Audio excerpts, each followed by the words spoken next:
Hi! In today's video, we will be looking for differences between SaaS, IaaS, and PaS. Software as a Service, or SaaS, is a type of cloud computing that enables organizations to run their applications on remote servers. This type of cloud computing allows organizations to get their applications up and running quickly. It also eliminates the need for the end user to manually install and manage the software.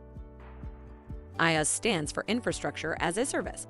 This type of cloud computing is highly scalable. The various components of a cloud computing system, such as servers, storage, and virtualization tools, are equivalent to the hardware and software that companies would typically store in their building. A platform as a service, or PaaS, is a type of cloud computing that enables developers to create applications and software that are designed to meet the specific needs of an organization. Unlike IaaS, PaaS allows customers to access the same resources and services from a third-party provider. Most companies use PaaS for developing custom software applications, as opposed to on-prem solutions. While traditional solutions require you to manage your own IT infrastructure and in-house software, IaaS provides a pay-as-you-go approach for storage, networking, and virtualization.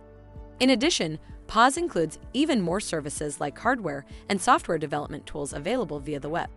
And with SaaS, you get the highest degree of vendor management by renting full software solutions. I hope that information helps. If you would like to learn more about SaaS for your business, please click on the link in the description of this video. Don't forget to subscribe to our YouTube channel. Thank you.